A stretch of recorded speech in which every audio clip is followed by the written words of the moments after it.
It sounds like you've been really involved in different areas of human services, and I really appreciate that. And I just want to commend you for that. I'm sure those different areas of all the places you've been working have not necessarily been the easiest places.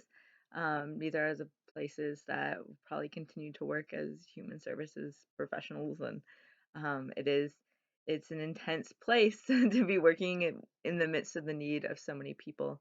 I appreciate your quote by Corey and Corey, where you said, you quoted where it says, helping others can provide you with the satisfaction of knowing that you're making a significant difference to others, which in itself enhances the meaning of life.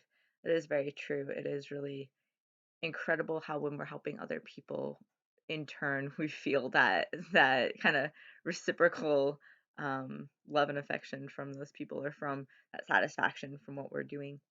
I also appreciate you mentioned that human services is a whole person approach, and it's very true. It's not just one part of things.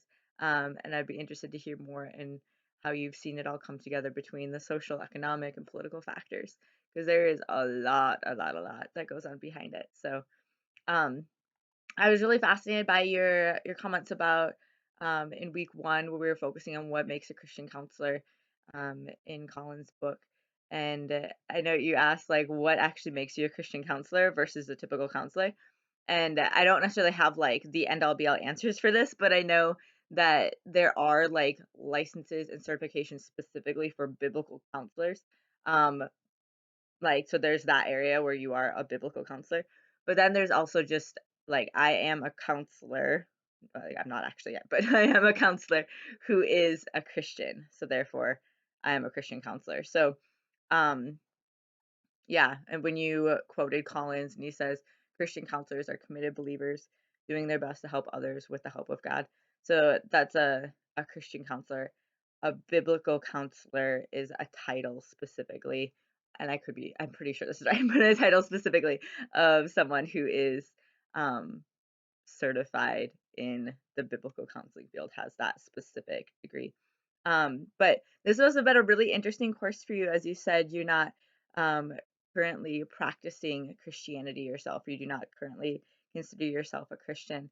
And then you did mention that you've investigated more about your worldview and what that looks like. And I'm sure that that has been quite a journey, just looking at what do you believe and why do you believe it.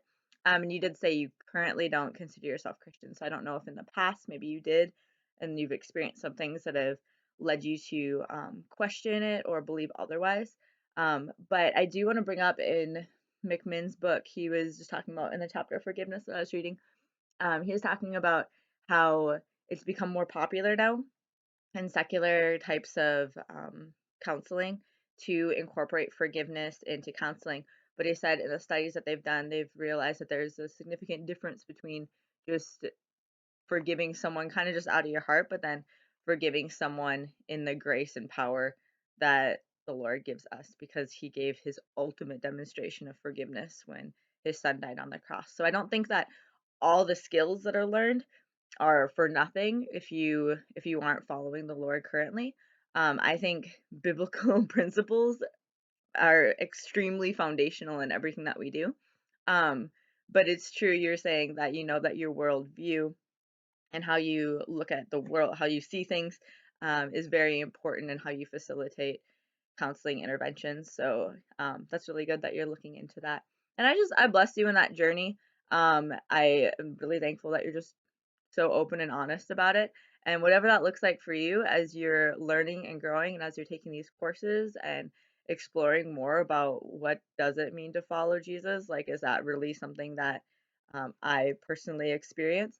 I just bless you as you search that out and as you continue to help others and as you continue to um, yeah, be a light in the midst of a really dark and broken world.